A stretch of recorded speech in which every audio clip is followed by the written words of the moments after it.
Halo Janomers, jumpa lagi dengan saya Dr. Sewing. Pada episode kali ini, saya akan memberikan beberapa tips untuk memilih jarum jahit. Kalau mesin jahit tanpa jarum kan nggak jadi mesin jahit ya. Nah, tips untuk memilih jarum jahit sesuai dengan tipe-tipe dan fungsinya. Jadi jangan lupa sebelum kita mulai, yuk kita like, komen, dan subscribe YouTube channel Janome Indonesia Official. Oke, jadi pertama-tama untuk menentukan jarum yang akan kita pakai, kita harus tahu dulu nih, ini kita mau pakai di mesin apa. Karena pada dasarnya mesin itu terbagi menjadi dua. Ada mesin industrial dan mesin home sewing, ya mesin untuk rumah tangga. Nah, mesin industrial saya tidak akan bahas dulu. Yang kita akan bahas adalah mesin untuk rumah tangga, yaitu mesin-mesin portable seperti Janome yang ada ini. Nah, untuk memilih jarum, pertama-tama kita harus menentukan dulu para Janomers, jenis jarum yang sesuai dengan jenis mesin jahitnya. Begitu. Untuk mesin jahit portable, ya, mereka pasti menggunakan jarum dengan tipe HA×1. Seperti ini ya. HA×1. Oke, itu untuk jenis jarumnya. Nah, yang kedua, kita harus memilih jarum yang kualitas baik. Gitu. Kenapa kita harus memilih jarum jahit dengan kualitas terbaik?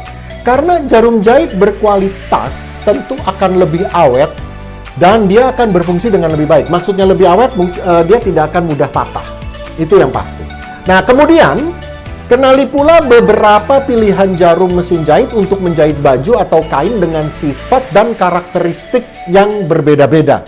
Jika jarum jahit besar, misalnya ukuran untuk nomor 14, jadi HA×1 nomor 14, dipakai untuk menjahit bahan halus. Nah, ini yang seperti tadi saya sampaikan, bukannya tidak bisa, bisa saja, cuma nanti hasil jahitannya itu nggak akan bagus. Lubangnya akan besar di bahan itu ya, bahan tipis, bahan sifon, jarumnya 14, tentu akan ada bekas tusukan jarum berupa lubang yang lebih besar. Hasilnya tidak akan cantik, gitu ya. Jadi jarum ini harus kita pakai sesuai dengan kebutuhan kita. Demikian juga sebaliknya, bahannya agak tebal gitu ya. Misalnya contohnya bahan denim gitu ya. Kita pakai bahan denim, lalu kita jahit menggunakan jarum nomor 9. Jarumnya kekecilan. Sehingga menyebabkan apa nih? Kalau kita pakai jarumnya kekecilan, akan menyebabkan mudah patah yang pasti. Iya kan? Bahannya tebal, jarumnya tipis, terlalu kecil, patah jarumnya. Nggak kuat dia. Atau benangnya akan jadi sering putus. Begitu. Intinya adalah semakin halus jenis kain yang kita pakai, yang akan kita jahit, semakin halus bahannya, jenis kainnya, maka kita akan menggunakan jarum dengan nomor yang lebih kecil. Semakin tebal, nomornya semakin besar, semakin besar. Untuk jenis portable ini, nomor paling kecilnya adalah 9. Ingat ya, HA×1, nomor 9 paling kecil, dan paling besarnya nomor 16. Begitu. Ada beberapa referensi yang bisa kita gunakan. Ya. Nah, seperti yang tadi sudah saya sebutkan, ada nomor 9 yang paling kecil, ini kita biasa pakai untuk kain sutra, sifon, foile, atau organdi, seperti itu. Nah, kemudian akan meningkat sedikit, kita pakai nomor yang sedikit lebih besar, yaitu nomor 11. Ini kita pakai untuk kain poris, brokat halus, katun, kita biasa bisa pakai di nomor 11. Atau bisa juga kita pakai untuk nomor 13, gitu ya. Ya, masih kita bisa pakai untuk kain katun, kain santung, tafeta, sama bahan-bahan linen, ya. Untuk nomor 14 yang sedikit lebih tebal lagi, kita pakai untuk bahan poplin, bahan semi wool, dan bahan-bahan wool. Untuk nomor 16, itu biasanya udah pakainya ke jeans. Seperti itu. Ingat, HA×1 paling tebal adalah nomor 16. Nah, selain mengetahui jenis-jenis jarum jahit, kita harus kenali pula penomoran jarum jahit agar nantinya para Janomers lebih mudah dalam memahami dan memilih jarum jahit. Nomor-nomor khusus pada jarum jahit ini menunjukkan ukuran jarum ya.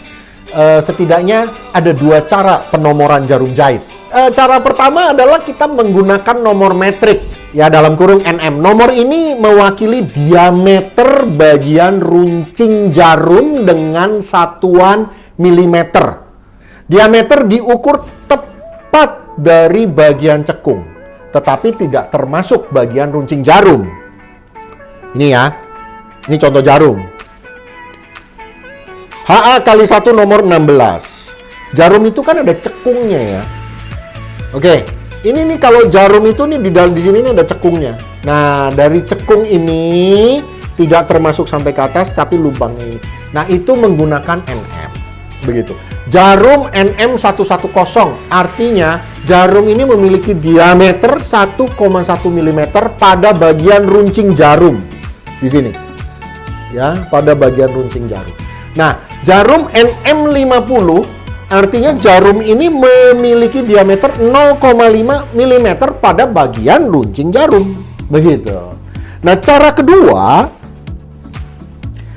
kedua menggunakan sistem penomoran Amerika atau Eropa. Contohnya ya, ini nih, organ. Ini karena kita buat Janome ya. HA kali 1 size 100 garis miring 16. 100 dan 16. Oke? Nah, 100 mengacu pada ukuran European size, ukuran Eropa, gitu ya.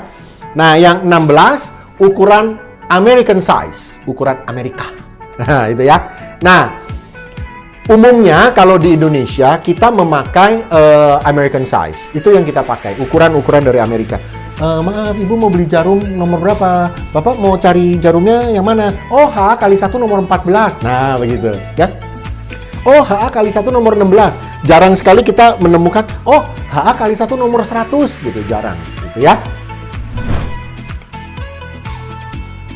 Nah, itu dia Janomers.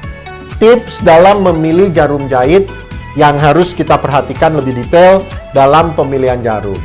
Karena masing-masing punya kegunaan yang berbeda-beda. Jadi sekian dulu informasi dari Dr. Sewing. Semoga berguna bagi para Janomers. Dan kalau Janomers punya pertanyaan apapun juga tentang mesin jahit ya, jangan tentang yang lain-lain loh, tentang mesin jahit, Janomers bisa langsung tulis di kolom komentar. Nanti saya pribadi yang akan langsung membalasnya.